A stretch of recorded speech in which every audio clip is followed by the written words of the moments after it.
Welcome back to STV News Hub, as well as to continue the ongoing debate between the youth as well as political leadership. Sonny Iroche is a techno-politician and investment banker who once went head-to-head with Ojus Okalu.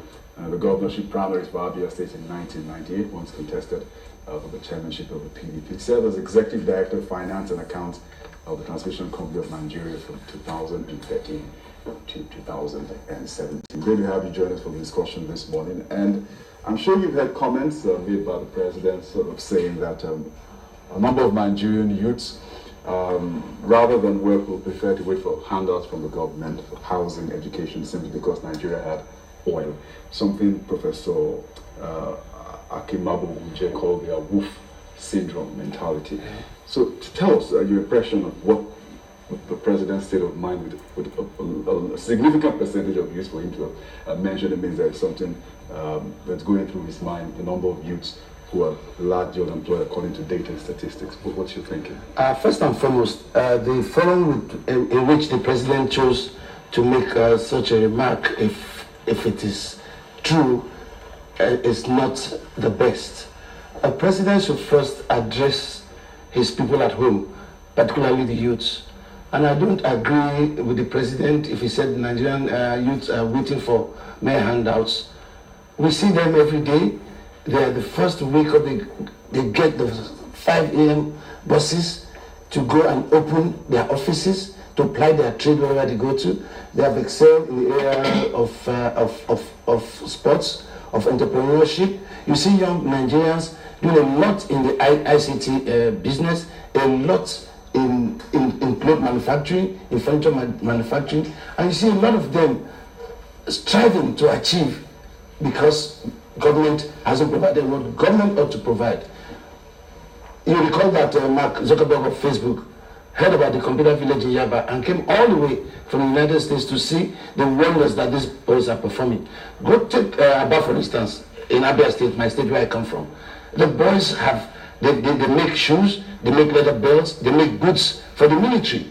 So if the president is not well informed, doesn't have statistics of youth employment or youth unemployment, well, that's a problem for his handlers, because the president should have a statistics of employment and unemployment and the demographic, the age range of those who are unemployed.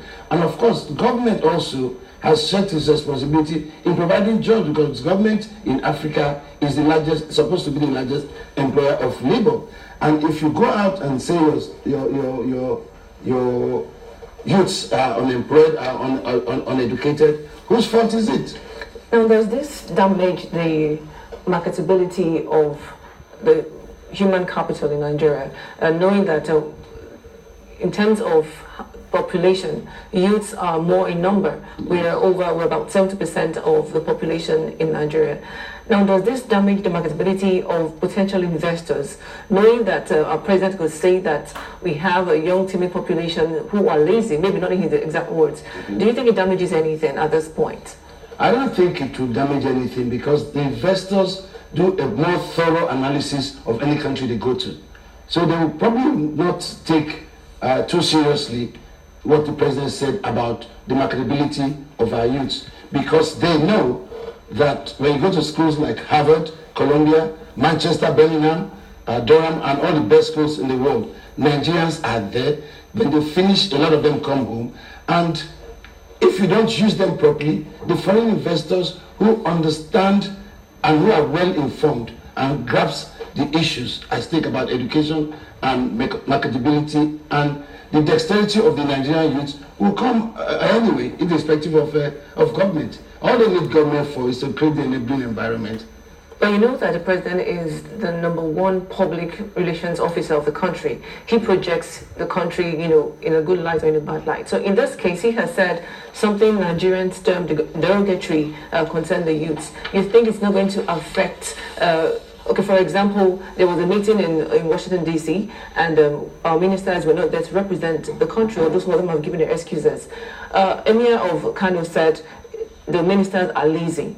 Now, all these things put together, Nigeria not present at the meeting, doesn't it actually surmise what the president said? If we are not putting ourselves out there to project our image in a positive light, don't you think the president might have one or two ways of making people outside, potential investors, know or feel that we are really not worthy of their investment in the country? Okay, let's take it this way. The president employed the ministers, and the ministers didn't show up for such a vital meeting. The president, as the CEO of Nigeria, has a choice. Leadership has to be with example. He has to show example with those ministers. Either you reprimand them, query them, or you do what you have to do. It's not for us to just relax and wait for the emir to observe. The ministers have their own responsibility to show up at meetings where they are invited. I don't have the facts, I don't know the circumstances under which they didn't show up for these meetings.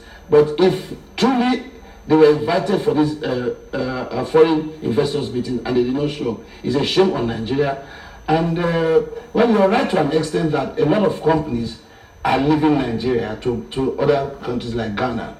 Not just because of the president's statement, but because of infrastructure and the enabling environment and the ease of doing business when you compare other African countries to Nigeria.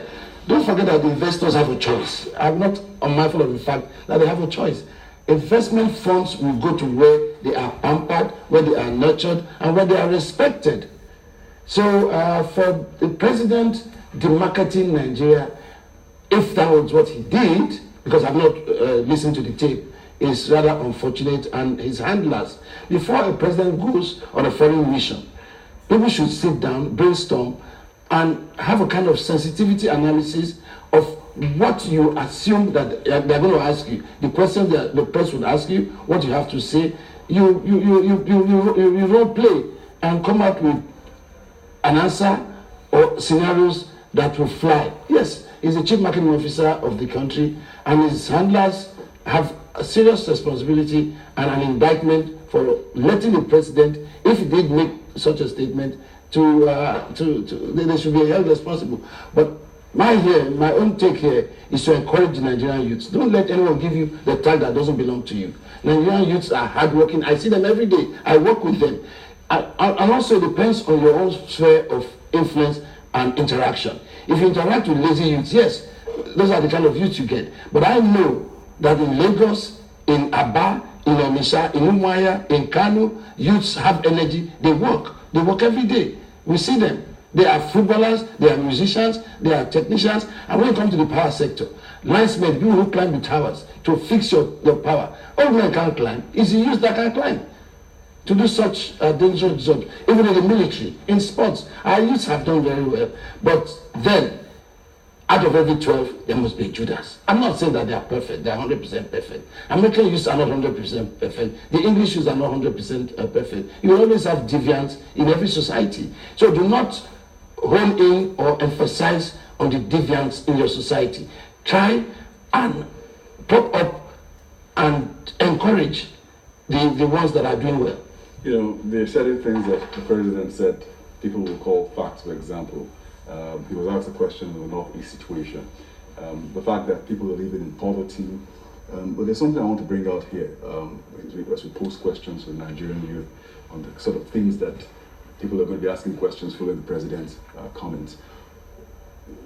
When you think about the numbers of people who are unemployed in this country, when you think about just the sort of empowerment they have to go on with life, people are going to be asking questions. For example, how is it possible that a country, for example, will have so much resources like crude oil, which is people have called the resource cost, and yet people live in poverty? This sense of entitlement the president has pointed out. You think it's a factor for the huge numbers of unemployment we have in this country, rather than the failure of government? When you place both factors, which weighs more? It's a combination of both, and when you say which weighs more, I want to put government on the spot. Time it was, we had Volkswagen of Nigeria, we had Peugeot Automobile, we had the Lear, we had manufacturing companies, we had Michelin, we had Dunlop Tires. They've all left Nigeria, they've all closed down. What made them leave Nigeria? One, policy somersault. unpredictability of exchange rate, uncontrollable inflation rate, the high misery index. Misery index meaning high unemployment and high inflation. Who controls it? It's government.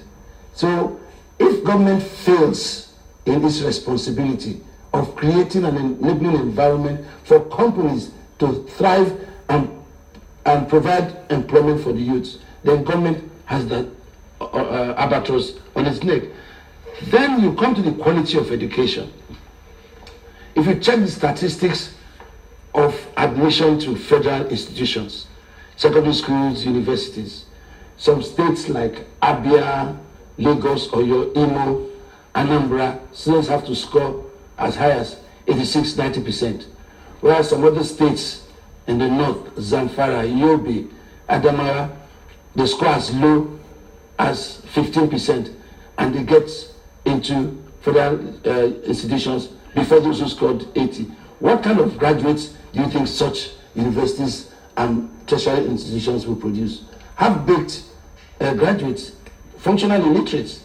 So we must, as a nation, place a premium on meritocracy and not mediocrity. We must put our best leg forward. We must put our first 11 to play.